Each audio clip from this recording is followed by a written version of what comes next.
meeting to order. It is July 14, 2000. No, it is July 14, 2020.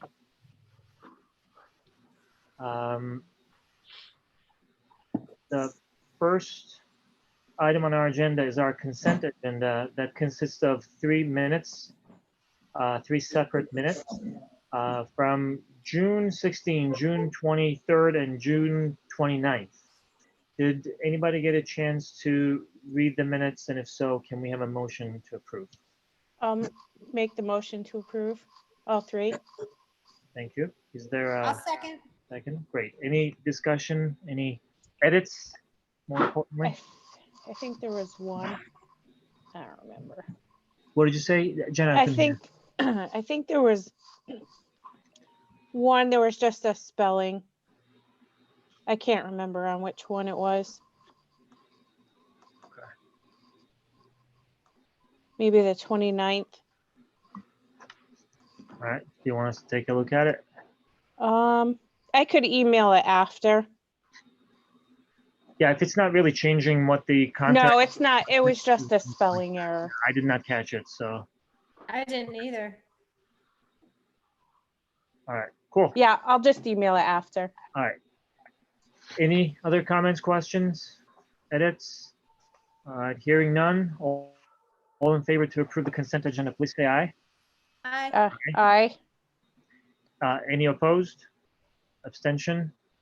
I didn't know if we needed to abstain because we weren't, whatever, I know we've been over this, but Yeah, that's you why I can- didn't you can aye when abstain. everyone All else right. said So aye, you're because all 3 abstaining? were lumped together, so I chose to abstain. All right, okay, we Okay. have 1 abstention, Jacqueline. Stephanie, you choose to vote? Yeah. Okay, all right, thank you. All right, the next item on our agenda is our visitors' comments. Do we have anyone who raised Kim their- and JR Goldsmith have their hand raised. Where do you see that? I don't see any of that. So when if you click participants at the bottom, Oh, okay, it should pop up and then you can see panelist or attendee. all right. So I'm trying to And I see. just saw another hand go up too, but then it went back down real quick. Okay, sounds good. So Alex, can you let Kim in for her comments? Hello, Hi, Kim, go ahead. how are you? Kim Goldsmith. Good, 2 good. Taylor Street. JR does want to speak too, but I'm just going to speak first because he's finishing something up. I just wanted to mention, since everybody's on, that I did get an email in regards to a reopening committee, and it said it was time sensitive, and I did respond, and I would love to be on the reopening committee, but I haven't heard anything, and even in regards to the fact that they received the email. So since everybody was on tonight, I just figured it would be a good time to mention that it is a committee that I would like to be on. I've been doing a ton of research and watching a lot of the other schools and things like that. And if you need me, I would love to be on it. That's all I have to say. All right, thank you, Kim. Is JR there? Yep. All right, let's go, JR. How are you? Good evening. Good, thanks. How are you? Good. So I just wanted to touch base. I just wanted to let you all know that over the last 2 weeks, I've been helping Nancy and Adam out with all these PPE supplies. My supplier, my source, who's a dear friend of mine, business partner on some ventures that I do. We've had conference calls, emails have been sent out actually today with pricing and everything, and all the products that were needed. And there's a lot of them, and there's some big numbers that are needed. So I just figured I'd let you guys know, they're looking for, 20,000 face masks, 5,000 children, 15,000 adult masks. We're able to offer child masks. Who's they, JR? So my partner, Mr. Chugani, out of Atlanta, him and his wife is a pediatrician. No, And I wanted to clarify, who's looking for the masks so that people. okay, so They your did. school system, so Granby, Okay, all right. so Yes, we came up with what was needed, right? and they gave them, you know, the DESI guidelines and everything like that. And we tailored it to what Granby needs. So we're talking some significant numbers, like 20,000 masks, 20,000 gowns, 40,000 gloves, 400 gallons of sanitizers. And we're able to procure all these, except the gloves at this time, because every day, you know, something else opens up, something else closes. So it's really times of the essence. But we were able to get these at a price point that is about 25 to 30% cheaper than any other source that was given to the state of Massachusetts school system. And all these products are done in the USA. I just had a question. I just didn't know who, you know, paid for these products. So the distributor that he has, of course, you know, puts it in line, these products in line, in order, you know, and expects payment, you know, 100% when it's due. This bill is over $50,000. Right. So I know Adam says he has to have the bids, which he does. But apparently, I guess that no deposits are given or anything until the products are on premise in Granby. So I just didn't know I just wanted to let you know that, you know, Nancy and myself and Adam and my contact and everything like that, we've been working very hard for the school system the last 2 weeks to get this stuff. We got it for them at an unbelievable price. Cool. So I'm just trying to figure it out for you guys. Yeah, thank you, JR. We appreciate it. And Adam already filled us in, so we had that information, but he's not here, so I don't know if he's going to be able to join us tonight. So the school committee may not hear that, so I appreciate it. As far as your question, I think Adam is still the right person to speak with. And if I don't know whether he's available this week. If not, you know, you can directly reach out to Carol or me, and we can get you that answer. Sure. Okay. Sounds good. Have a good night. Thank you. Thank you for your help. You're welcome. I see a hand. I don't know whether it's okay, now I don't. Oh, yeah. Hogue. All right. Is it gone? Yeah, it's gone again. Oh, okay. All right. I mean, I don't know if Alex wants to try to connect them and see if they did want to speak. Yeah. Their hand just went up again. Hands raised. Yeah. All right. Hi, everybody. Sorry about that. No worries. Yeah, so I'm a staff member with the schools, and I was just wondering, Can you please introduce yourself first? Yes, my name's Pam Hogue, and I work at the junior senior high school. Oh, hi, Pam. I was wondering about every community using unused municipal space to help increase the social distancing.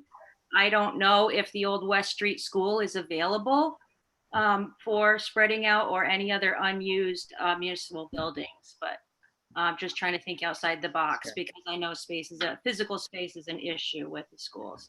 Well, we appreciate that. Thank you. We actually turned the West Street School building to the town of Granby a few years ago when the construction was completed at East Meadow. And I'm not even sure that the school actually is in any shape to accommodate our needs at this point. As you probably know, school buildings have more stringent requirements. But I personally truly appreciate your thinking outside the box. And that's something that we need to discuss anyway. Just an idea. Thank you very much. No, thank you. Thank you very much. Any other hands? I don't see. Okay, let's just ask one more time. Anyone else who wanted to speak in our visitors section, visitors comments section? Okay, hearing none. Thank you to those of you who came and joined us. Those of you who shared your thoughts with us, we appreciate it. With that, let's just turn to our agenda. I think our student rep is not going to be with us for the remainder of summer. Not only, hopefully he's enjoying at least part of his summer, but I know that he's also working. So moving on to new business. The first item is updates on the reopening plan, and Carol, it's all yours. So if it's okay with you all, I would like to start with summer to kind of get through that and Sure. then move into reopening. Yep. So, good evening, everyone. I wanted to provide you an update of our additional learning opportunities that we offered this summer. Teachers were notified to contact me if they had students that didn't engage in learning or students that struggled to engage, or we had some students that we weren't able to engage at all. And so I reached out individually to approximately 100 families, and we have 48 students enrolled in summer learning and 31 staff hired to support them this summer. So we're providing opportunities remotely, small group learning, remote groups. We're providing in-person learning. We're providing a hybrid related therapy, and we're also providing one-to-one tutoring. And so we had to, and I put it in the school committee folder, we, following the guidance from the 2020 Special Education Services, DESE guidance, they encouraged us to bring back students that really did not engage in curriculum because of their disabilities. And so we brought back students at the East Meadow School that are in the autism classroom.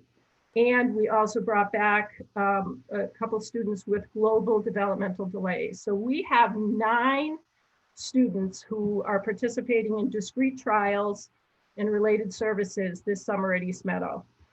In order to do that, we had to develop medical protocols and safety plans. And these medical protocols were presented to the Board of Health for their approval. We initially we were going to just use face shields because of the importance of these kids seeing the visual cues, but the Board of Health was not comfortable with that. So they agreed to purchase clear masks for us, and they actually purchased 500 clear masks for us so that we're able to provide them to all the staff working. They're somewhat reusable. We figured they could get 2 days out of one mask, so each person will only need 2 masks a week because you can clean them and then they would leave them in the room to dry overnight. It's been amazing to see these kids. They got out of their cars. I've never seen such smiles. But I think the people that were smiling more were the parents. They were so happy school was open. And you know, we had, you know, a little adjustment, you know, with the fact that they're wearing clear masks, they're wearing oversized shirts because the protocol called for us to wear gowns, you know, hospital gowns. And we thought that that would be scary. So everyone is wearing a button-down oversized shirt. If they're doing any cleaning, they put on gloves. So we went through extensive training. We provided the protocol, which you have in the folder, to everyone so that they could see what the expectation was and ask any questions. And then we did a Zoom meeting to go through the protocol. And then we had a face-to-face meeting where they practiced putting on and taking off gloves appropriately. They practiced putting, you know, taking off their shirt if they had to and putting on a new one. They practiced washing hands. all of it to make sure, that they were doing everything to keep themselves and the students safe. I have some pictures that I'll be posting. I asked all of the programs to send me some pictures. So I have some great pictures of kids doing activities, extension activities at home. I have, pictures of kids at East Meadow that I'll be posting. But it's been, what's been nice about it is it kind of gives us a glimpse of what it's going to be like in September. And the fact that we had already developed the medical protocols and the safety plans, we'll be a little bit ahead when it comes to planning, for the opening. The other thing that I did this to support this, which I didn't want to forget, is there was a summer learning grant. It's a competitive federal grant. It's not a lot of money. It's anywhere between $10,000 and $12,000. But we applied for it, and I'm hoping that there's not a lot of places that brought their kids back. So maybe we'll get, some of the money to offset, the kids that don't typically have summer program that are having summer programming this summer. So, anybody have any questions? Do we usually have summer programming? Yes. So we have what's called extended school year. Yes. So most kids regress over the summer, but children with disabilities significantly regress if they don't have any engagement. So we typically have those students, but this summer we opened it up to, other students as well. I mean, I reached out to 100. Some of them were just done with remote, and which you can understand. But we were doing the one-to-one tutoring through Zoom, which some of them were happy to see that they were going to actually see a teacher. So Right. some of them did sign up for that. So. Thank you. You're Are welcome. they alternating, Carol? Or are they coming to the school? Is it similar to No, the they're- hybrid? Or? Nope, they're at school every day. The 9 students, the kids that were unable to access curriculum are there every day. Any immediate learnings on how the distancing is working for? So we put every student is in their own classroom. So every student is in their own classroom. And the teacher comes in and out, with materials, and they have a paraprofessional, and they do morning circle in the gym, and so everybody has a space, where they can be there. They're able to go outside. The Board of Health approved us using a sprinkler, so 2 kids at a time, get to be in the courtyard, and you use a sprinkler. We've labeled the bikes so that, we're not having kids share the same bike. So they'll be cleaned on Fridays, because we only go Monday through Thursday. Things will be cleaned and sterilized on Fridays, and then the following week we can change it up so they get to ride other things or go on different swings or things like that. But yeah, we've managed to, get them in and, get them back learning. And the parents, the key to this was I offered it to them, but I didn't want to put kids on a bus yet because I don't know how that's going to go. And so every parent said that they would drive them. So I haven't had to do the bus. Are there any plans as the program comes to a close to try to join them in a class, maybe a couple of them, and practice that skill of being socially Sure. distant? You know what, well? we are practicing mask wearing because many of them will be going into grades where masks are going to be required. Yeah.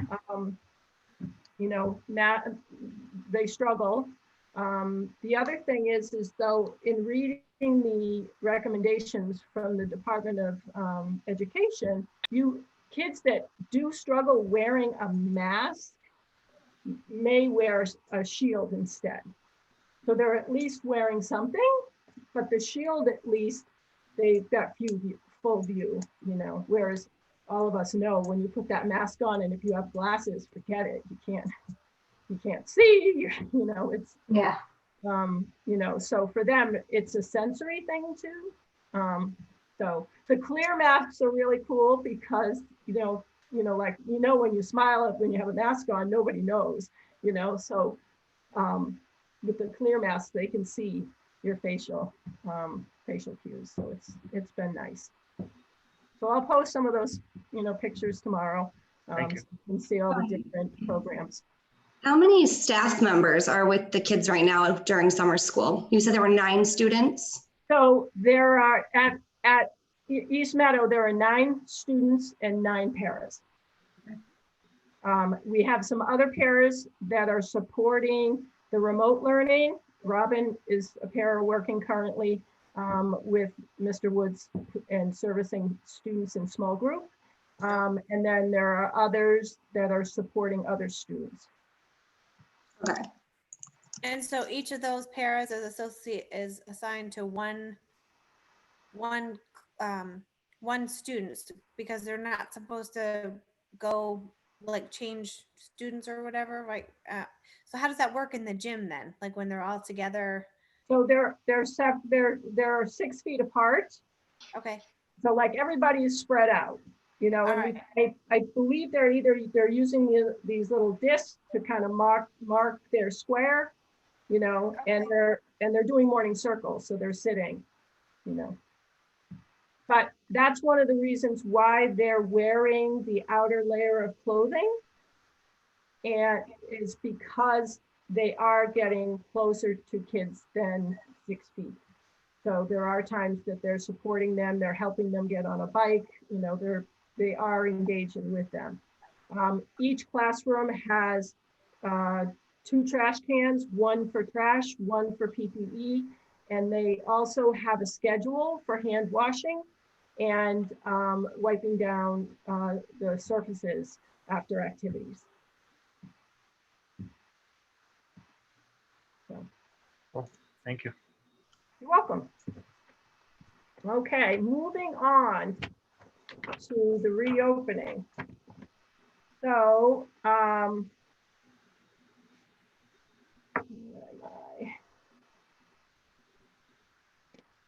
so the focus of the reopening for the Department of Education is the safe return of as many students as possible to in-person learning. And so, to do that, there's a lot of things that have to, take place. And for me, I'm looking for your guidance as the school committee to kind of set, what are your priorities as far as the return to school. I mean, there's a lot of talk about how, distance, how far apart to place students. The guidance speaks to 6 feet, but you can, but a minimum of 3 feet. The point of placing kids 6 feet apart is an advantage as far as in a classroom. If you can keep them 6 feet apart, a mask break can happen in the classroom, because if they're 6 feet apart and you open the windows and you tell the kids, to take out their reading book, or they're going to take a test where there's not going to be, a lot of talking, they can take a mask break right in the classroom. If they're under 6 feet, you can't. You would need to leave the room for mask break. The other guidance that I see is it talks about keeping kids in the same room all day long, which for me that seems hard. It's hard, to tell a child that they're going to spend every minute in, the same classroom. So my feeling is if we're able to set up a schedule where we're able to clean the art room after a group, able to clean the music area or the gym, is that something that you would want the district to try and make happen? My feeling is if every child has their own pencil box and it's filled with all the supplies that they need to go to, to leave the classroom, and they just leave the classroom with that, and then they go to the next place, then they're not using any other tools, sharing any tools. The other thing is lunch in the classroom. I mean, they're talking about everything happening in the classroom. I believe that we could set it up in the cafeteria and have them 6 feet apart, and that would also be a mask break, because then they would be eating. We may have to put up some dividers, to separate them.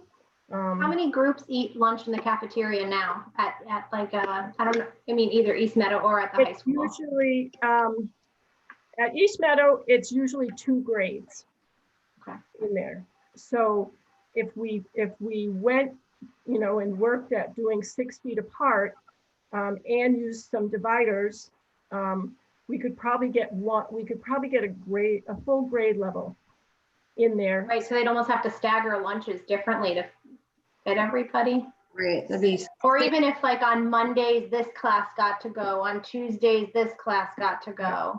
I mean, I feel like That's what I was all of thinking. that I feel like is important to me, but I feel like it maybe should start with our older kids that are going to be much more capable. You know what I mean? I think of, my girls love music, but at the same time, I mean, the instruments and whatever else, to wipe them down versus the older kids. Yeah, I think instruments are going to be restricted, but I think there's other, types of music activities that Mr. Walls does with them that wouldn't require, them to be using, like recorders or things like that. But they could. He's gonna have to like blanket over them though, because I feel like they just can't help themselves. Right. But I also can't imagine having, kids in the same classroom For sure. all day long, and the fact that you can't take your mask off because you're only 3 feet apart. Right. I have a question. Carol, what is class size going to look like? I'm at this point, right now, Robin, I'm looking at seeing, I want to get the guidance from you, the school committee, as to what you want me to direct the principals to do. So I will ask the school committee. How you need to have a plan on what class size is going to be, especially if Carol Robin, that's the conversation that we're starting today. That's a good question. Yeah, so it's not so much class size, it's how many desks can fit 6 feet apart, so there are things that will probably have to be removed from the rooms, so the kidney tables. So we're talking right now mostly about East Meadow, because the whole idea for the high school is the one classroom is not going to work because they pass every 56 minutes or whatever it is for multiple. Right. So I feel like we need to narrow it down. Are we going to start with the elementary plan and then work with the high school plan, because it's really not a one size fits all thing? Right. And then my other concern with the lunch and kids eating in the classroom is the allergy situation. I know that there's a lot of peanut allergies and other allergies in the school, but I also know that there's other kids that's all that they'll eat. Like my daughter was one of them. Up until probably about age 11, the only thing she ate was peanut butter and jelly for lunch. So, we just have to figure out how that's going to work too, because if it's in the classroom, you know, you can't have, they're at their same desk, but you know, there's a lot of moving parts to this. So Absolutely. should we start by saying like, let's start at the high school level? Will that be easier or more, like So- which one should we? So the distancing is still something that has to happen in both places, okay? And the high school, you're going to, the rooms are a little bit smaller. So it's going to be a little bit harder to get the 6 feet apart. And you're also going to find that some classrooms, some classes will be small enough to, you know, to be able to do that. They're also looking at maybe putting kids in cohorts. You know, there's all kinds of different ways of doing that, or there's also, you know, could be talk about teachers moving. So, you know, you're right, there's a lot of moving parts to this. But you know, as far as mask breaks go, you know, masks are a requirement, 2nd grade and up. But if you can get the 6 feet, you can take a break in the classroom as long as they can open windows. You know? I suppose my other question about the kids eating in their classrooms though is, does that mean we're asking the teachers to also eat their lunch in the classroom with the students? I'm just trying to think how there's going to be enough.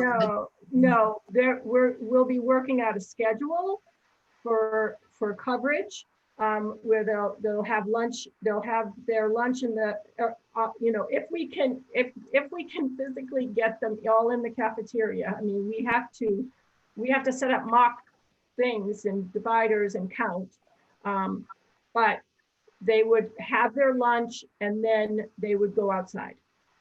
So it's the one teacher per class. Is that guidance sort of gone away? Oh, I think I froze.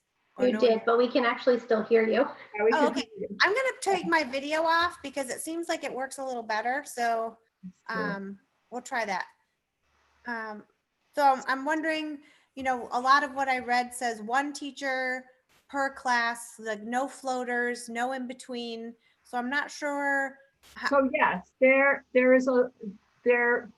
are guidance about being one person per class, but you also have students that require related services and special education. So there needs to be space for the teacher if she needs to push, a teacher needs to push in and support, or if they take students from the same classroom and they're not mixing kids from other classrooms. There's, you know, that. So if there's the special ed teacher is only supporting 3rd and 4th grade, but she takes them out of the same class to work with them and she's not mixing. But there's all of 3rd grade eventually would be in the cafeteria having lunch and recess, you know, together, but which will all be socially distanced. So if the teachers weren't eating lunch in the classrooms with them and we tried to do this cafeteria model, then we're looking at 6 different grades having lunch every day in the cafeteria. We'd have to have 6 lunches. Just at Easton, I don't know. If we had the kids go, we can't fit, we can only fit one grade. Like, would we have to start lunch at like 10 o'clock in the morning, like to accommodate 6 grades eating lunch? Right, that's why. Well, and it's gonna have to just be slow at first. You know what I mean? Whether the year starts and they're all eating lunch in the classroom and, you know, eventually then you. But my question is, if we don't go with that model and we start slow and only do 1 grade at a time, we are going to expect to have an adult in the classroom with the students while they're eating lunch. So just to make that all work. It's in the teacher's contract that they get a lunch, so. Oh yeah, You can't take that away. Yeah, right. I'm just trying to think I'm also knowing how many staff members are there, how that's actually going to work every day. That'd be a big no-no.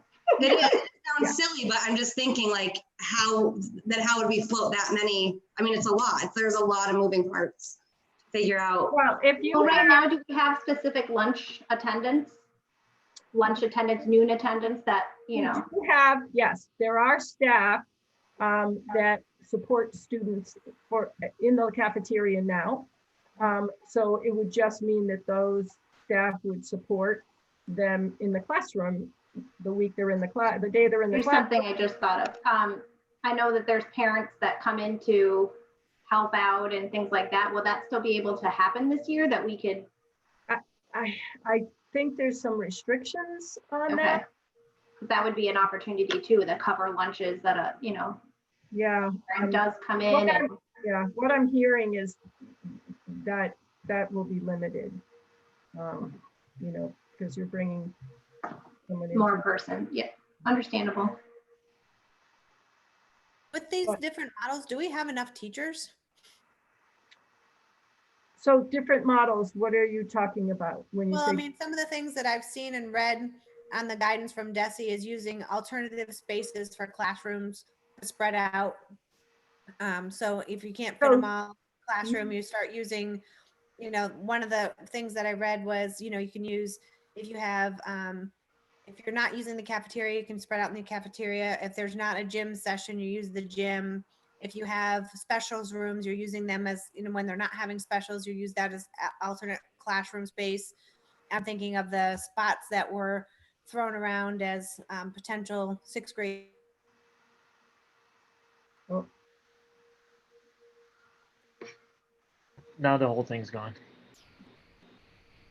In terms of the high schoolers, would there be a way, because the two rooms are conjoined by a door, that if a class had to be split, it was piggyback the two classes, the teacher could assign or talk about, create the assignment, and then go to the class that's on the back side? You know, I know that we have more space in that building, and kind of work back and forth between the two rooms. So Carol, do you mind if I ask a question? I think these are all wonderful questions, but I'm also assuming that these are some of the things that will be discussed when you have the broader group. And yes, what I'm wondering is, going back to your initial question, yes. whether or not we can just set some of the very high level parameters for that committee to work with. Because I took tons of notes, and I think you guys have wonderful questions. It's just that, you know, there are many questions, and probably we can't just answer all of those on our own, right? So, but not to interrupt your last question, Audrey, you had one. No, I'm fine moving forward. I don't know. So for the group, like Kim said, was there a contact, the email that went through of who we were letting know that someone was interested because they wanted a school committee member? Do we need to talk tonight and decide who's doing that? Well, we had two volunteers, and I'm happy to have both of you, you know, participate. I volunteered. I'm not sure who else did, but I mean, I would be more than happy to. Who was it? Me, Jen. Woohoo!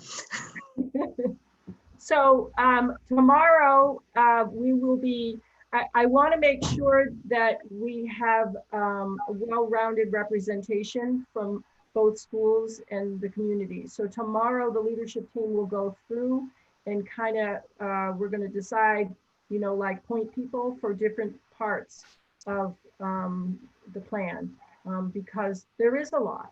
You know, we know nothing yet about transportation, you know, what that's going to look like. The thought of you know, drop off at East Meadow, if more people decide to drive, or we need 3 trips to get the minivan to, you know, kids to school because they can't all fit on the van anymore. You know, so there's a lot of parts with that. There's a lot of parts with food. There's a lot of parts with, as I said, just the scheduling, you know, so we're going, they're going to look at their classrooms, and they're going to figure out how many desks, knowing, you know, how many teachers are going to be going in there, because if there's going to be an extra teacher need to go in, that's one less space, you know, because we give a space for the teacher. So I want to be able to give them a directive that says, okay, I want you to try to get to 8 feet. Because not 8 feet, 6 feet.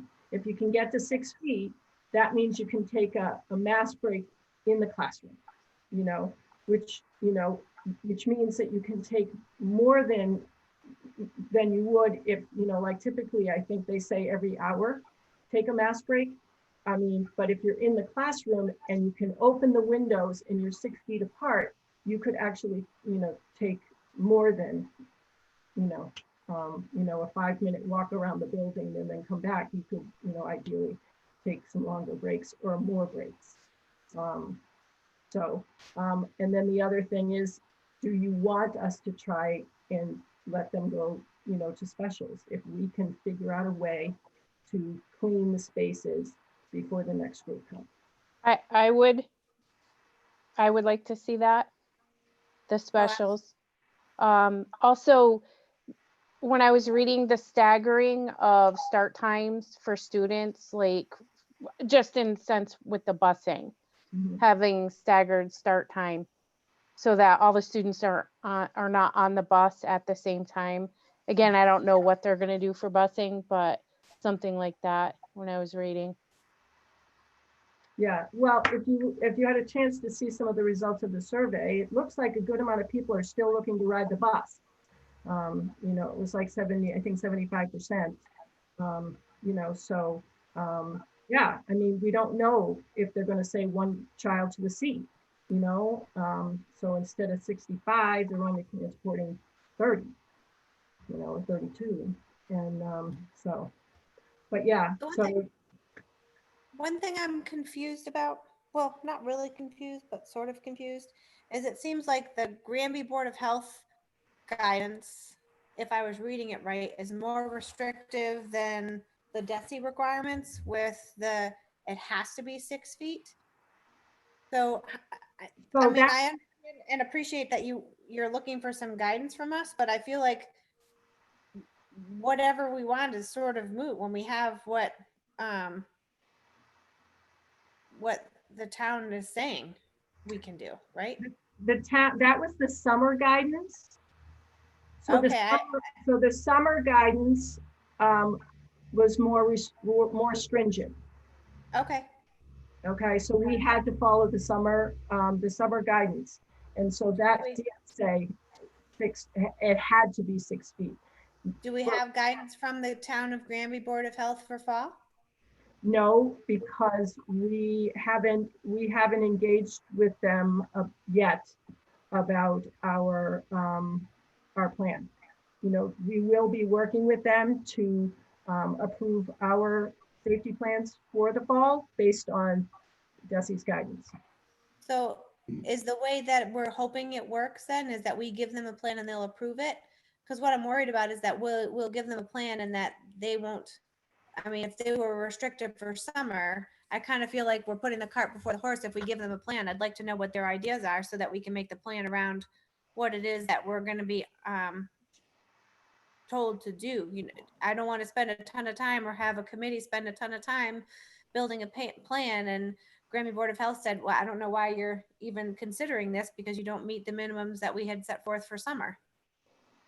Well, they were also using the summer guidance that was put out by CDC and the Department of Education. So the fall guidance says that you can go, the lowest you can go space-wise is 3 feet. 3 feet as long as you're following all the safety protocols and wearing masks. But 6 feet allows you to, have a break in the classroom with the windows open and not have to leave the room. And is the windows open break for like all year? Yes. Yes. That's funny to me. Well, the focus is on keeping the air circulating. So yes. On that one, let's look into whether the system at the East Meadow School is actually already doing some of that. It It could was be. supposed to have been designed in a way that to circulate the Yeah. air, and I don't know that there isn't a purification. There may be, but I'm not. I don't Yeah. remember. I But there was some circulation as part of that design, so it will be good if that's the case. but you know, the principals are ready to do whatever you know you guys want them to start with. And you know, if you want them to try and do 6 feet, you know, and only go down if they have to. I do know at the high school, some of the class sizes that will be hard, and we will have to do 3 feet with maybe some dividers. There are class sizes that are smaller so that they absolutely can do 6 feet, you know, depending on the class and in the enrollment in the course. They too have, we've been talking about, you know, their elective classes and, you know, the same idea of being able to clean those spaces before another group comes in, you know, so that we kind of stagger. But What are the classes, class space distancing now? Like how far apart are the desks in East Meadow now? Because I would think in the high school, they're probably pretty close to 3 feet, just based on what I'm thinking of those armchair desks. to be honest with you, let me see, is Well, in East Meadow, it would depend on how the teacher sets up their room. I mean, that can be. right, because Right. they're in you know, squares Yeah. 4. I don't even think there was a class that had them really in rows. They would, Yeah. you know, they were all set, you know, either in pairs or not. Right, so we know that part needs to go away based on the guidances. They have to be all facing the same direction and Yeah. everything. But I'm thinking for standard measure in the high school, do we know what we're at? Because It's probably 2 feet. You think about like the width of a So 2.5 feet. I just know based on some of like the 7th and 8th grade, I don't even think they were 3 feet apart for their science and English. Those classes were large classes. But again, the 7th, well, when she was in 7th and 8th grade, that was a big class. So their class size they were packed in. Of course, you know, since you're mentioning that, when the entire class is from the same grade, it's one thing, but there are some classes that typically take students from different grades as well. And, you know, some of them happen to be pretty popular classes because, you know, they're part of enrichment. They are, you know, upper level classes that lower grade students want to attend. So there will be some calibration that needs to be done. Right. In that. I do know that they, you know, they will have some classes where we'll only be able to do at the high school, we'll only be able to do 3 feet. But their next class could be a class that could be 6 feet. And, you know, so they, you know, in that class could have a break in the classroom. You know, we've talked about, you know, lunch at the high school and figuring out if we can use some alternate spaces.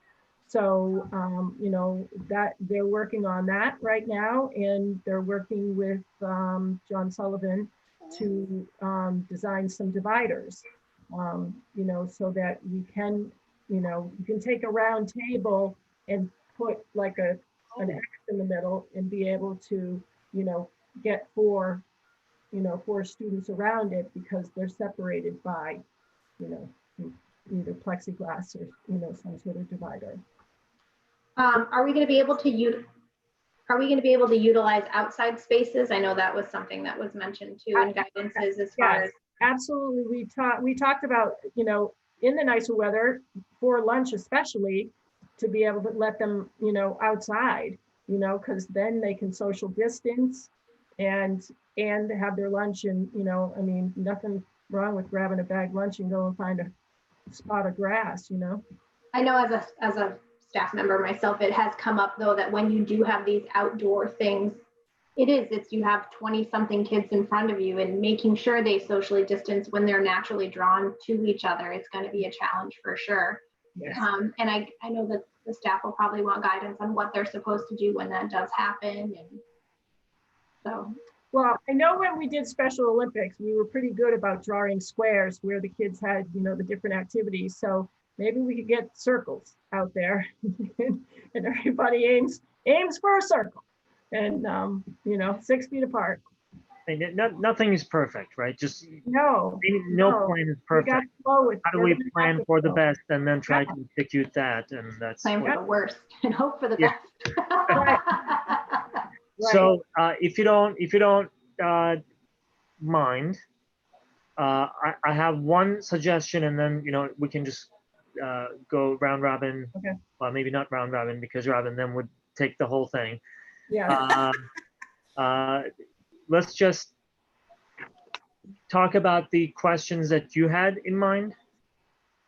But one thing that I really would like to make sure we know is what Jen asked about. It would be great if we can start by asking whether the local Board of Health has any authority to make rules more stringent than what the state has given to us. Okay. If that's not the case, if they can at best match it, then I think that makes it easy for us. But let's just start with that in. You know, you know, the maximum separation is 6 feet. So, you know, if they say, you know, that they, you know, feel that we should try and do 6 feet at the high school too, you know, then maybe we're looking at a hybrid model. Yeah, but there is the flip side of it is if they say, you know what, you guys came up with the 3 feet with masks on, but we will not really agree with anything that is less than 6 feet. I don't know if that's possible at all. It would be good to find out as a starting. Yeah, we certainly can do with that. My understanding and the reason I asked is that I know sort of from my work is that the state has guidance and then the city of Northampton has guidance and then my company has its own guidance, which is more strict than both combined. So, you know, the state of Massachusetts has one rule, Northampton has another rule, and then my company has a rule, and you have to go by the strictest rule in place. So it's possible DESE has set us a guideline. And what I don't want to run into is that we go making our plans on this level when town of Granby then says, oh no, we prefer this level, you know, because well, the commissioner has said 6 feet, you know, I mean, he has, that was the guidance, but he said, if you cannot get all of your students in school at the same time with 6 feet, then try to do it with less feet. But realistically, so pre-K, K, and 1 that don't need masks must be 6 feet all the time. Correct? We're going to work for that, towards that, absolutely, because I mean, I can't imagine the preschoolers not grabbing one another, and I mean, you know them, they're all touchy, you know, but you know, we're working out a plan on how to have morning and afternoon by separating out the centers. So, you know, the morning students will only be able to play in certain centers, and then the afternoon in the other centers. So that way we're not, you know, they're not sharing, you know, toys. It'll be interesting to see too how many families end up sending their preschoolers, you know, as far as that goes. Yeah. To go back to the 6 feet or 3 feet, have we looked into the sizes of the classrooms to see how many desks we can fit? Because I'm even thinking we still have a capacity issue with the 6th grade, which is also a large class. And I'm not sure or 5th grade, if we can even do 6 feet apart in those classrooms. we're going to have a capacity issue in the entire school, Stephanie. Well, that's what I'm concerned about, is I just don't know, have we looked into how many square feet the room is to see, I mean, can we move bookshelves, and have we looked at the maximum area in the room? There's some built-in things that can. Right. the kidney tables are coming out, and the rug will come out. As Audrey said, you know, like putting the desks in rows and facing is totally different than how they were spaced out before. Right. So I anticipate An idea of, say, you know, this room, do we know, is it even possible to put the kids back I in? believe it is possible. The higher number of kids in a classroom and with needs, that makes it complicated. But I do believe that in the new building for sure, I think we can get enough desks in there. They sent us a program and we participated in a webinar on how to set the desks up that provide you a better, you know, rather than doing one right behind each other, you do like a row of 5, then you do a row of 4, and then you do a row of 5. And by doing that, you expand the space between them. So I think that we will be able to get the 6 feet. And, you know, I want to give them that task to, you know, say, okay, now go and make sure that, you know, that we can, you know, get that done. Is that something that admin is looking at this summer though? Right? I would assume. Yeah, I mean, that's like the first start. So if we, you know, we're tasked with getting as many kids back as we can to 6 feet. If you can't do 6 feet, then you make it closer. But the commissioner wants every child in front of a teacher. Right. So is that the only caveat now then, is the 6 feet or 3 feet? There's no longer the 10 kids in a class with only one teacher, like that has gone by the wayside? It's just the 6 feet? It's just keeping them 6 feet apart with masks on and being able to take a break if you have 6 feet in the classroom. Whereas if you're under 6 feet, you need to go where the windows can be open and the kids can get 6 feet apart. So Carol, is it still true that we were provided a couple of options? One of them was students being back in the classroom. Yep. The other one, a potential hybrid. Yep. Depending how it goes. So as soon as you're asking for the school committee's input, should we start by verifying which one of those two options, first of all, the school committee would like to prioritize? So if we are agreeing with what the commissioner has said, which is we want to do whatever's available to us to make sure that all of the students are back to their classrooms one way or another, as opposed to looking into the hybrid option, maybe that would be one thing. Then we can get into the 6 feet versus 3 feet option. I don't know if you have any other questions, but probably again, just at that very high level, you will have only a few questions for the school committee, I'm assuming.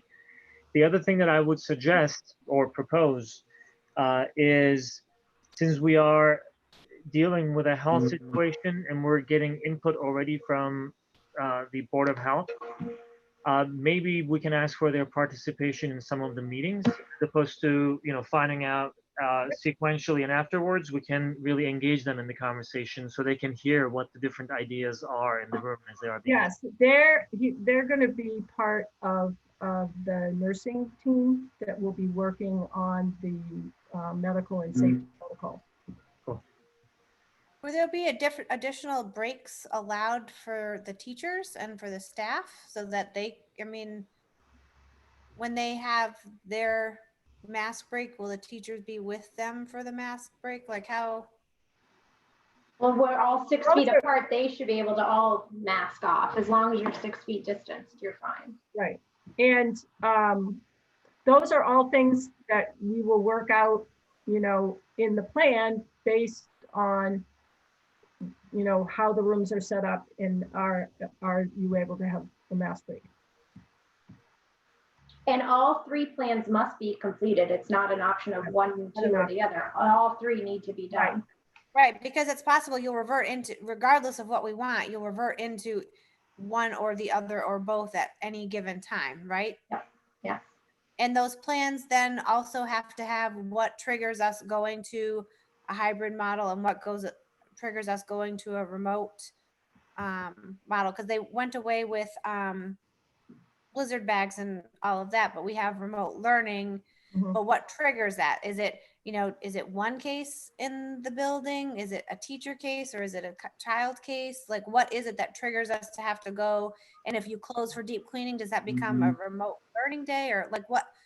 Those are things that are, Those are all things that will be worked out with the plan. I think we're going to find that the commissioner is focused on, can we get everyone back?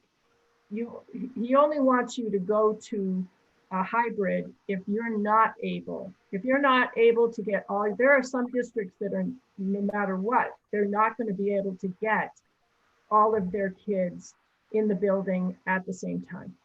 And so they're going to be forced to do a hybrid. I don't see us needing to do a hybrid. I believe that we can get all of our students in, with a focus on 6 feet, and in some classes 3, if we're not able to do that at the high school. So would you entertain an input from the school committee that says let's prioritize 6 feet as much as possible? And if there are situations, and the committee, the work group will discuss these options anyway. But if that is completely impossible, then maybe there are some ways to see whether or not 3 feet makes sense. When you think about it, I mean, 3 feet this far, as you guys were discussing earlier, even in some small classrooms, students are farther apart than 3 feet. Right. In some very tight classrooms, yes, they are probably a little closer than 3 feet. But 3 feet is almost a normal distancing practice, or could be considered as such. So in my, for what it's worth, I would think that starting with a 6 feet approach would be the priority, and then 3 feet, of course, the rest of the committee can chime in also. I had a quick question. I didn't see any data from the survey. I'm not sure if it was out there for us to see, but did we get an idea about how many families would possibly not send their children back, or if we had any staff members who weren't comfortable coming back due to? It was in the survey. Yeah. If on the first page, do you intend to send your children? No, I'm saying the results though. Did we see like? It was in the results. We have that in our. Yeah, I did not see that.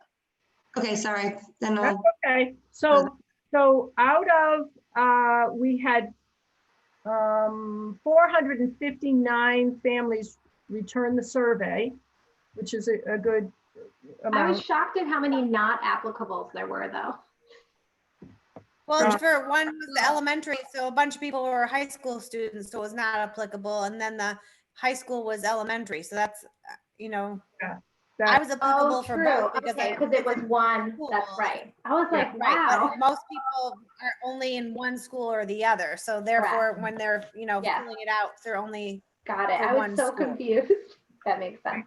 So you had out of the 459, 344 said, almost 75% said that they would be returning to school. But we don't know. The other number was maybes at 22%. But the 11 or whatever it was that said that they would not go to school, has there been any withdrawals yet? No, but I believe in some of the information, there were a couple said that they would be homeschooling. So, we asked for contact information so that we could then reach out to the families and, figure out, the maybes, I think want to hear the plan. They want to know what it looks like. And I'm wondering if that doesn't, if we want kids to stay in the district, if that doesn't become the way that we would implement a hybrid plan, is to have the kids stay within the school and they Zoom in or something. So, therein lies the hybrid piece, that if we have it, that's good enough. We're not losing the kids to a homeschool or to another district, but they, can still be part of the Granby schools. Yeah. My cousin's here from North Carolina, and she just found out that her kids will be going 1 week in school and then 2 weeks out. And it's because they live in a very large district, but it's like a hybrid model. So that's on a 3-week rotation every week, A, B, and C, Yeah. Yeah. Many districts in California, they are doing 2 days in, 2 days out.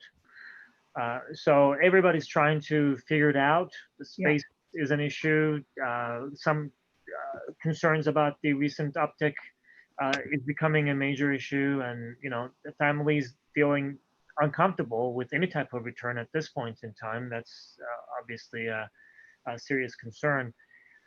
So I'm assuming that if we were to try to have a hybrid for those folks who are adamantly opposed to their children being in a building, that may by itself pose some challenges as well, because for the students to zoom into a session, there has to be somebody on the other side really providing them that education. I mean, we only have so many teachers, and if they're gonna be in the classroom, I don't know how we would do that. But the work group can.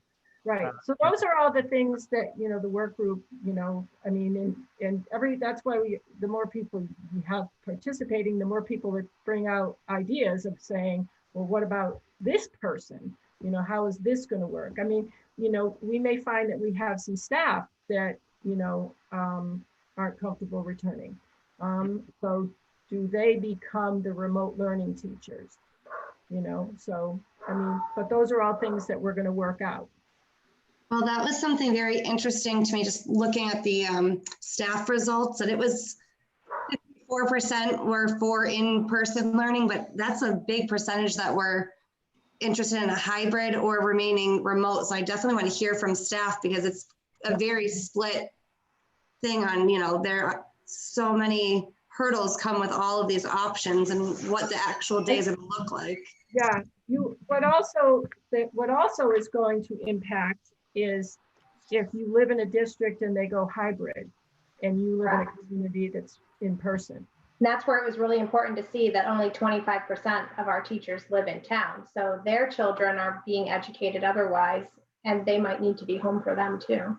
Yeah, so there's a lot of pieces, but if you want me to start directives with the principals to do their best to set up classrooms 6 feet apart based on classroom enrollment, and figure out a way so that they can participate in electives at the high school and specials at the elementary.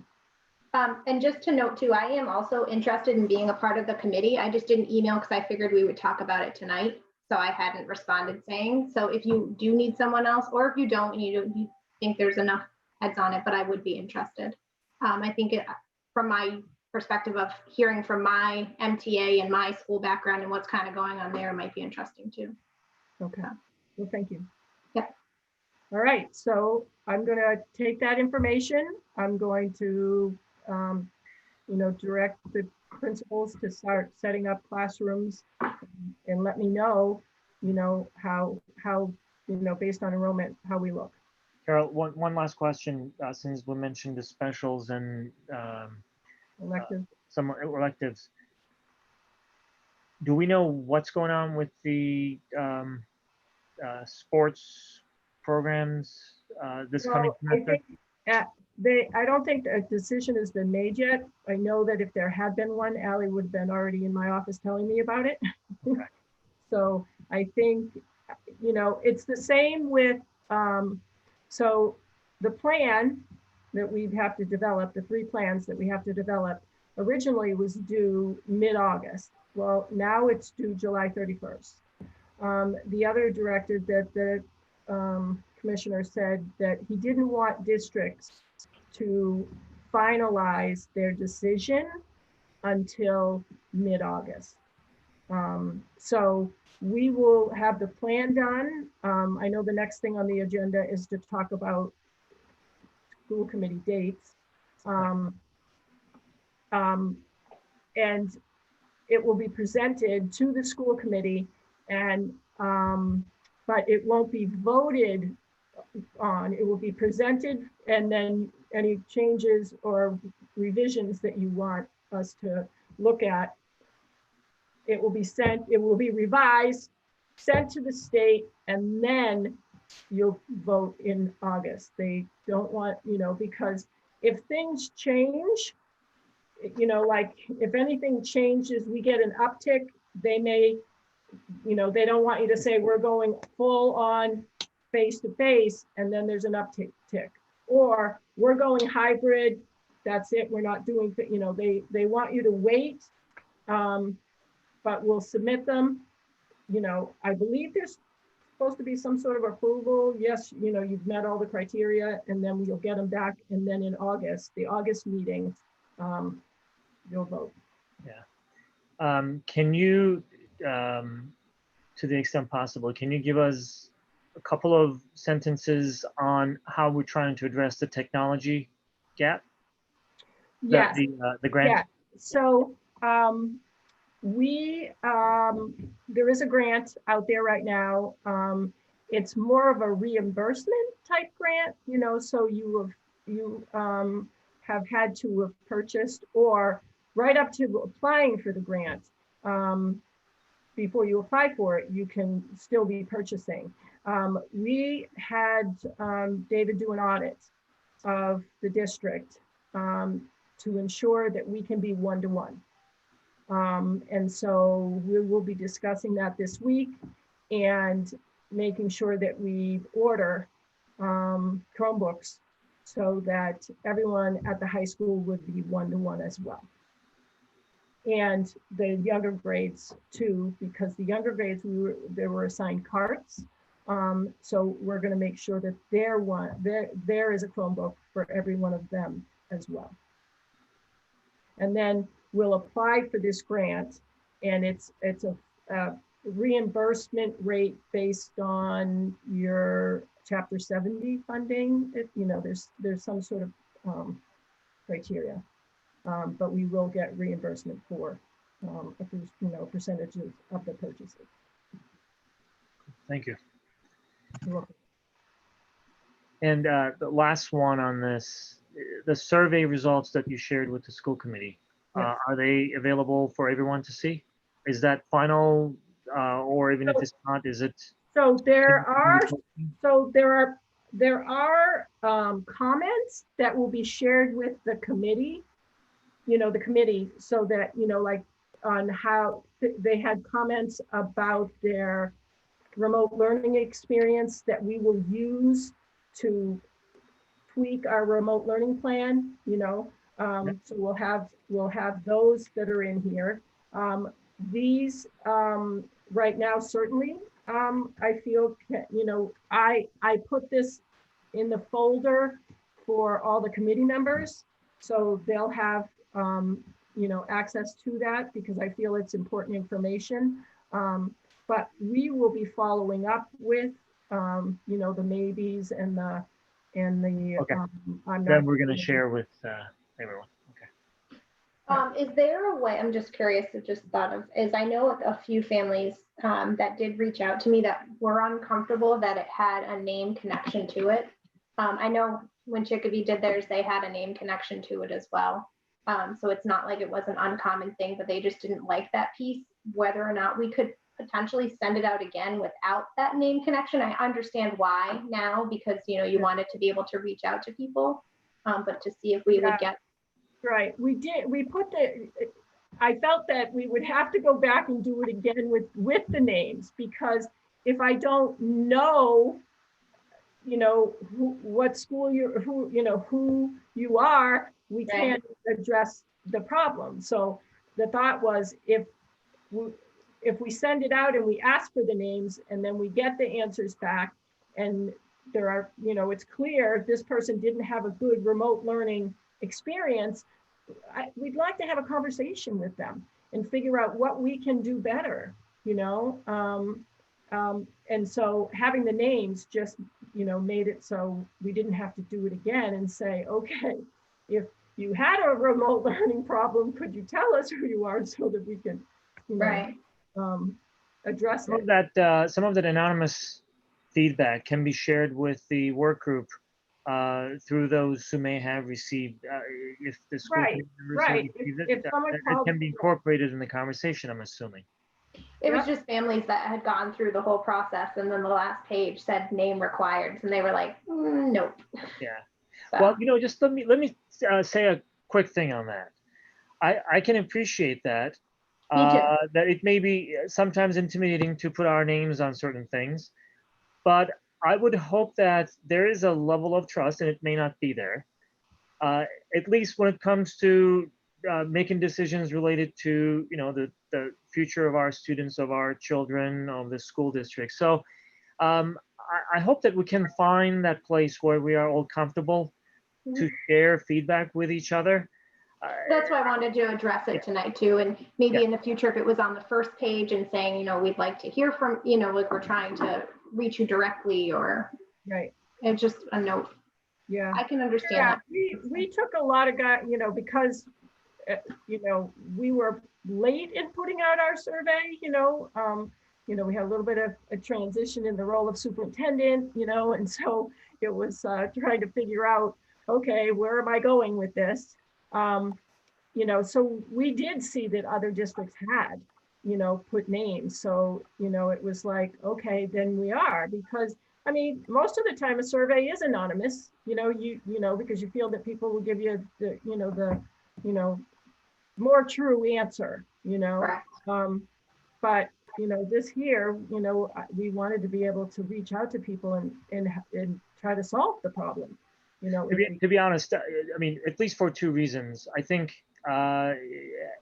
having some type of identifier makes sense. One is what Carol shared, which is there is a big back and forth in this process, and knowing who those folks are who have some potential questions, potential concerns, helps all of us.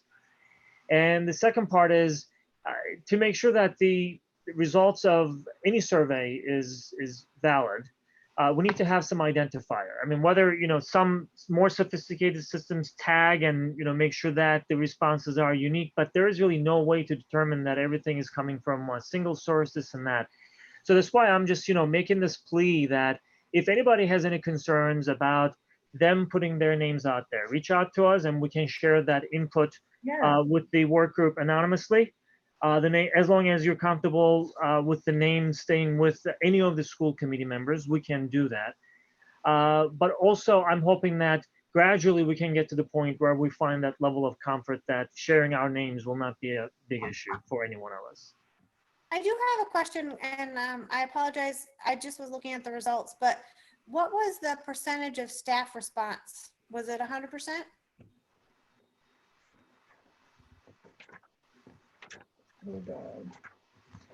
And do you feel like the staff is comfortable? So you had, all right, wait a minute. There were 90 plus 90. responses as I 93. recall. That's, I can't find it, but that's pretty. Well, I saw one with like 73% or something, and I just want to make sure that, It seems like they didn't all answer every question. right. Yeah, so I wasn't sure, like, did all of them actually touch it and read it and then just not respond to some? That's all. Right. Yeah. Because there is one that has like only 77 or 71. Or they felt it didn't apply to them. Yeah. He didn't want to tell us where they lived. But isn't that just the 70% of people that answered the survey? What did every single person answer the survey? I mean, For like staff, it was 93. So, oh, okay. That's pretty close. Yeah, that's great. Yeah. That question with 71 might actually be all of them. It's just only 70. It's the 71 respondents that don't live in Granby, right? Because it's if you don't live in Granby, please list the town you live in. So that's why that one has less. Yeah. Yes. I wasn't sure if 93 respondents was all of the staff. That's all. I believe it's pretty close because when you add the admin in, when we do like lunches and things, we're at like 117, so it's close. Some may have been, you know, on vacation. Some of them check out and, you know, they're gone. And But it is a large majority. oh, I was thrilled. I was thrilled at the number of responses because there are times that we get, you know, 20, you know, so this was great. This was great. All right, so I know what I'm doing, and I am actually meeting with the admin team tomorrow, so I will get them working on, you know, getting 2 6 feet in the classrooms, and then we'll be able to work with the work groups to determine, you know, what our next steps are if we can't get to 6 feet. Do we think our school calendar is intact for the fall? Are we going to be starting? So that will also be, there has been talk about additional training needed for staff on PPE and on remote learning. Robin just chimed back in, so I'm sure she has something to say in regards to that. So yeah, there could be some changes to the calendar to make sure that staff are prepared. I also feel that we need to also consider staggering students so that we're able to go through everything with them of, you know, what it's like and all the, you know, the responsibilities of walking, you know, the walking in the hall, you know, the face mask wearing, the, you know, when you come to the cafeteria, you're eating, when you're eating, you know, there's a lot to go through. And I think it might be helpful if we do it in smaller groups than having all of the kids land at school at the same time. And right, I'm just thinking we need to, one of the other things is, you know, we need to get those dates out there because there's parents that need before and after school care, and you know the daycares in the area need to figure out what the well, heck that's why the plan had, you know, we have only 2 weeks. We have July 31st. It's got to be submitted. So the plan will be at that point available because it will have been sent, you know, to the commissioner. You mean the calendar, right, Jen? Yeah, but the calendar will be part of the plan. You know, there's certain areas that we will be touching on in the plan, and the calendar does fall under classroom programming and you know, the hours of the instruction. All of it will be part of the plan. Robin, I have a question for you. Please, go ahead.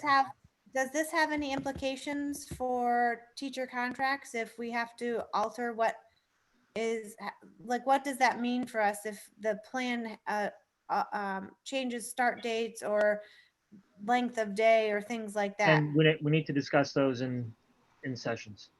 Thank you, Emery. You can't.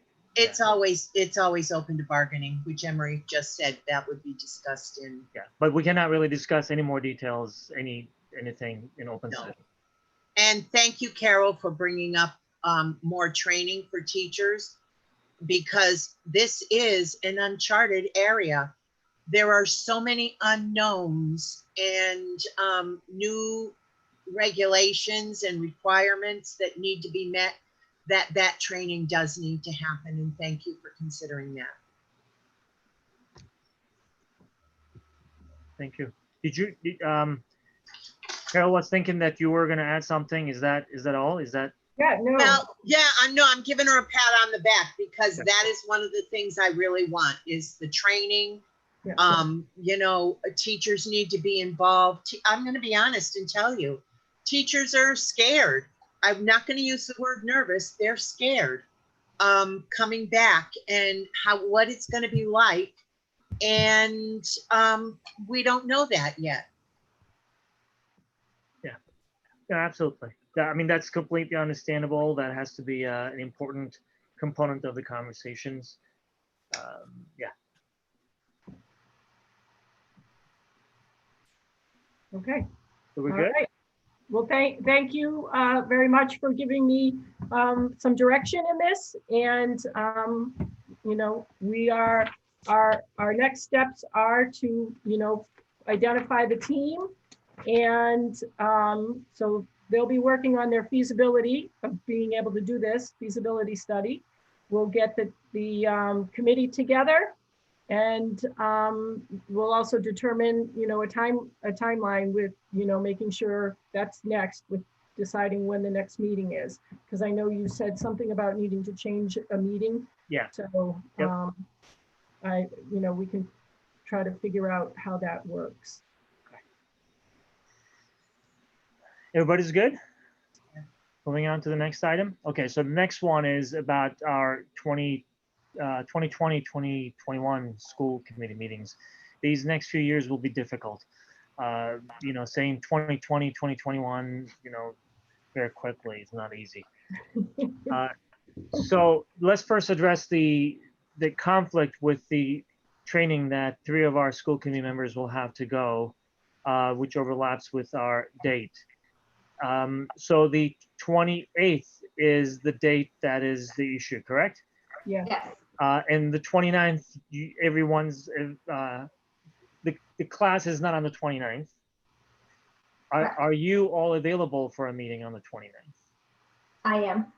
I am. Jen, are you? I can make it work. Okay. Yeah. So, if there is no objection, we can move that meeting to the 29th. It's a Wednesday. Okay.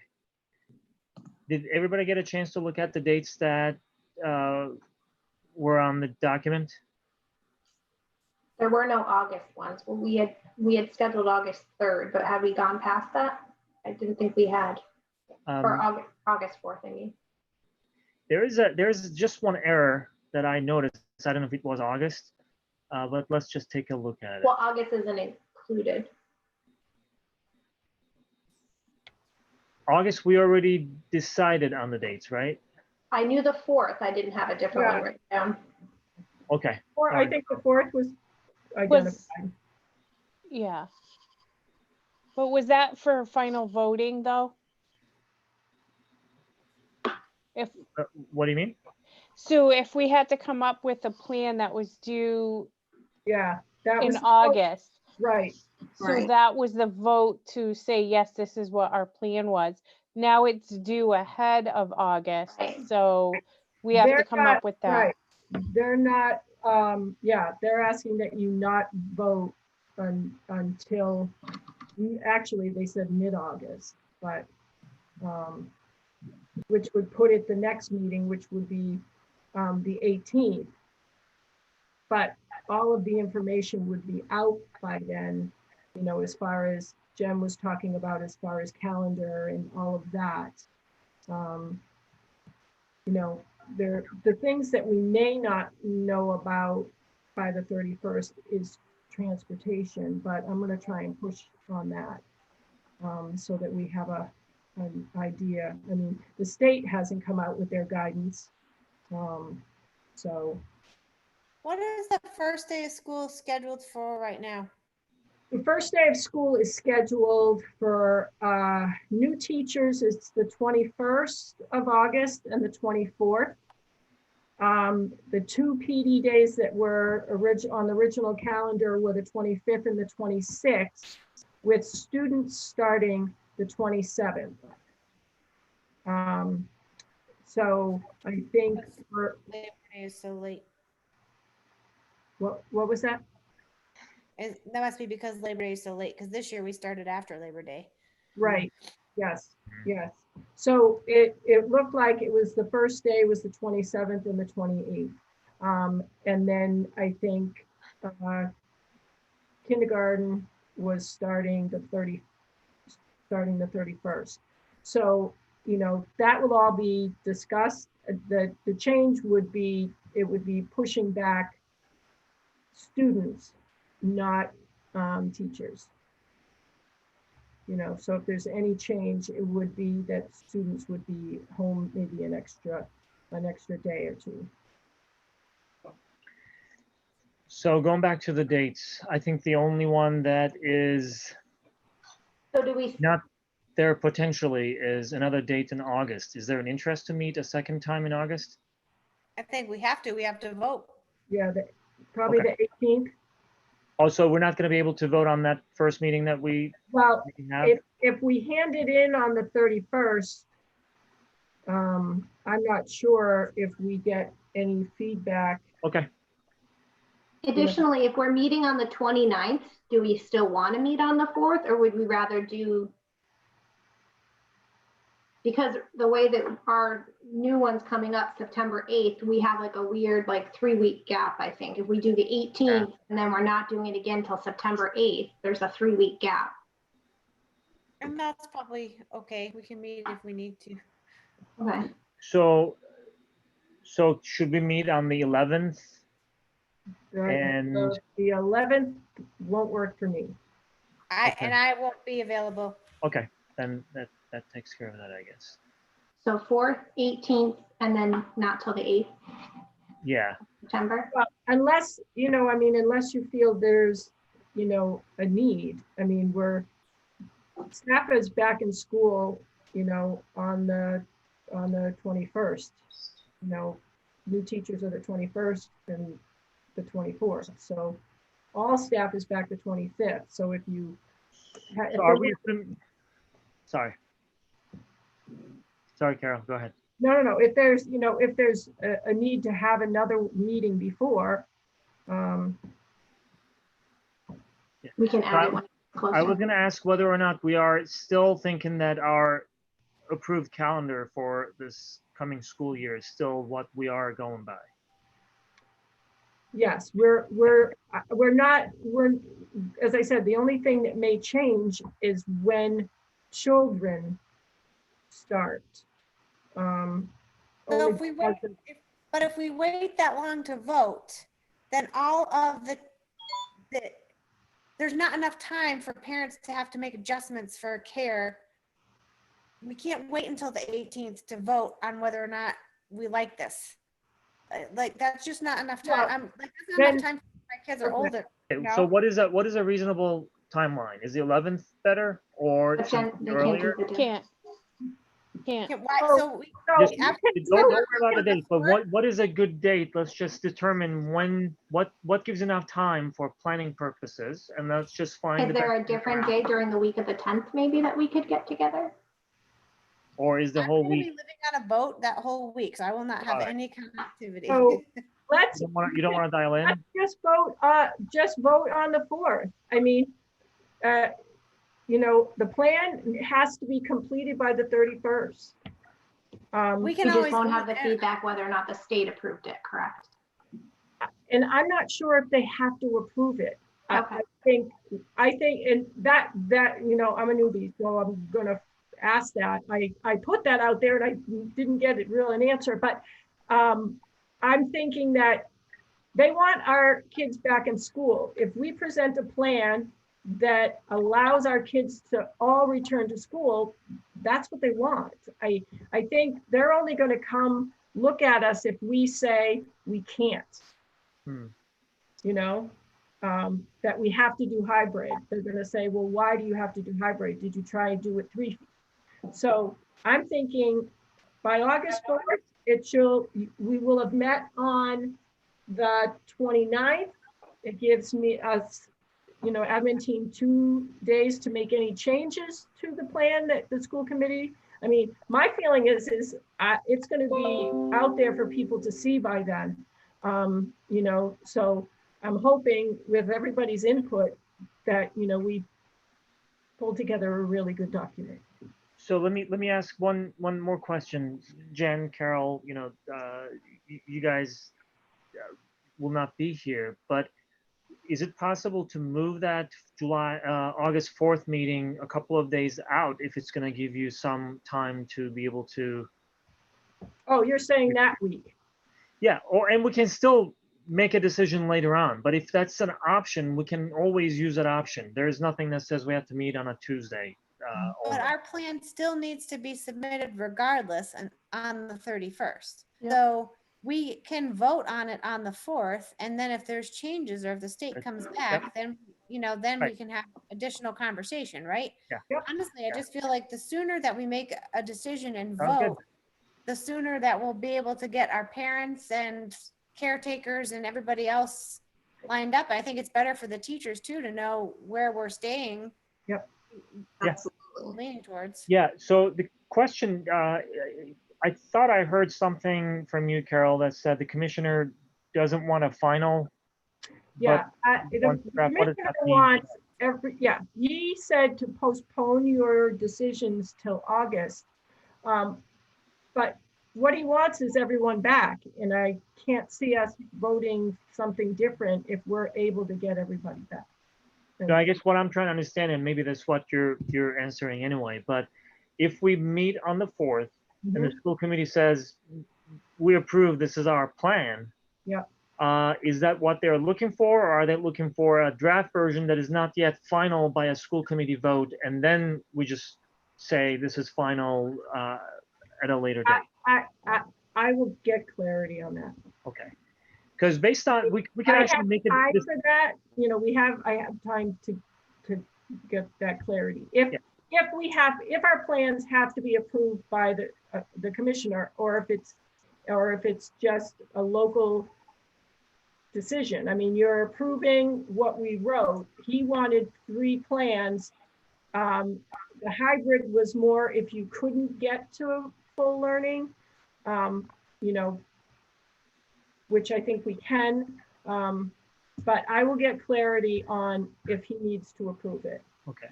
And what you were saying, what you just said, that if they are looking for a plan that gets closest to having the students back, and if Yep. our plan happens to be that, probably they will not have any objection. And then going back to what Jen was saying, then the sooner we have a conversation and say, we're good, we're comfortable with this, the better it is for all of us and for people to plan. Okay. Yeah. And even, right now, I feel like by talking to Carol and saying that she thinks we can get everyone in, it looks like our plan is to go back and have the restrictions and be in person. Yep. Correct? Fair. As much as possible. Obviously, we'll look further. All right, so we're meeting July 29th, we're meeting August 4th, and we're meeting August 18th currently. Is that correct? Okay. For the, in all those dates, October shows a 30th. I think that was meant to be 20th. But other than that, all those dates, October 6th and 30th, I think it was supposed to be 6th and 20th. Agreed. Because the 30th is a Friday. Right. So other than that, if everybody's okay with those dates, we can just adopt them and add them to our calendars. Any concerns with any of those dates, especially as we get close to the holidays? Does anybody have any questions, concerns? Okay. Everybody's good with the dates? Okay. All right. Okay. So those are with the change to the October date from 30th to 20th. I think we're good. Awesome. We have a couple of standing items in our old business. The remote learning plan, I guess, is going to be, unless you have anything separately on the remote learning plan. No, what will happen is the point person or persons will be looking at the responses from the survey to tweak our current remote learning plan, to make it better. I do know that the commissioner is looking for a like universal online platform that would also be available. So, there are some things that, we may be able to enhance our opportunities. I do know that, we will be doing remote learning training for teachers when we do one of those days. that they, they come back.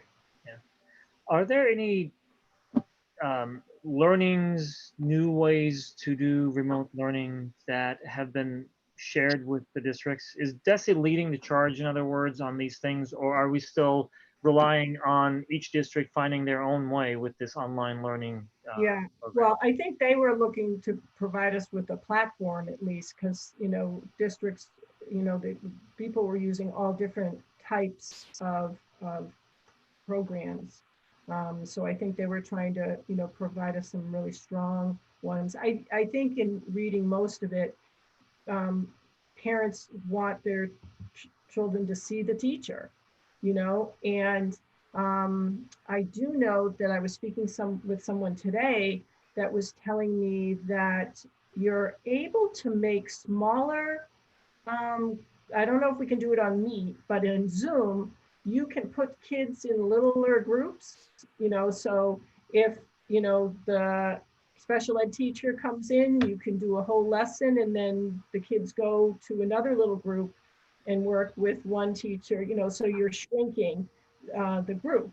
And then they can all come back together again, so it's kind of, that's a strategy, because I can imagine it's difficult to have like 20 kindergartners when they're all looking at each other and, they're trying to keep their attention, whereas if you can, break it up into small groups and things. So those are some strategies that we're going to try and teach the teachers. Would that be something that we would also need to decide our comfort level on what platforms are used, or we can go based on what? We use Google, and we're pretty versed in it. Third and up, right? What? Grade 3 and up, grade 3 and up, or 2? Yeah. Some of the younger grades teachers even started trying to use Google, but it's the face-to-face piece. And my thing is even if it's 10-minute lessons, if you say, okay, from 9 to noon, and you check in and do 10, they just need that social contact. So we're going to make sure that, we do that. I mean, that's a lot of what we, some of the comments, my child needs to see their teacher, so. And then just a side note, having younger students too, and this is going to be unfortunately more work for David, but I know the younger kids didn't have email addresses. So moving forwards, like we would have to figure that out because they couldn't log on to sites or, different things because they didn't even have the Granby Mass emails yet. So that would just be something to add to the future remote learning plan. Yeah. Going forward. Yeah. And that's, that's why we need, the input, Right. We don't know all of the glitches, so. Perfect. And Stephanie, you're absolutely correct, because there's a child we have in summer school and her comments come up as Mrs. LaPointe. And at first it was pretty funny, but Right. That's what she's under. They did it under the class. Right. We did that too. Poor Mrs. Ouimet did a lot of reading this summer because she was, Aubrey was under her email all summer, so. Cool. All righty, thank you, Carol. Any other questions on remote learning for Carol? Okay. The other item is the East Meadow class size, but at least from my perspective, since some work is going to be done, I would like to wait and see what conversations take place in the context of this plan, and then we can just revisit that. And I think we're going to have to bring it back and have some conversations on that too. Yep. But I think some of the conversations we're expecting to happen within that planning process would be interesting to hear. Yep. Cool. With that, do you have superintendent's report for us? I think you guys heard enough from me tonight, right? That's good. And Adam's not here with us tonight. Is there anything that you want to share on So Adam and I have been working closely in keeping tabs on making sure that we hit the deadlines for grants. Like the technology one is due the 21st. So, you know, we have dates in our calendar, you know, to touch back and make sure that we, you know, that we are applying on time and, you know, we have good information. So that's the next one up. There is also, I believe it's food security grant we can also apply for, you know, to support. And, you know, everyone that comes up, you know, we're gonna jump on them. Cool. Cool. And there were a few requests for information from the finance committee that Adam also was able to respond to. Just Yeah, he did a great job of getting right back to that. Yeah.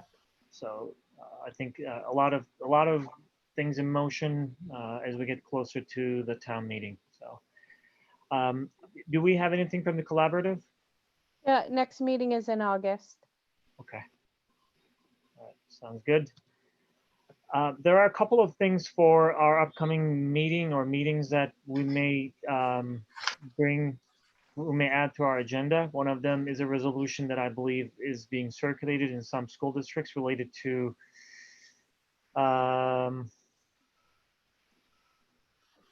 Audrey, what was it about? The writing for us to formulate a letter. Is that what?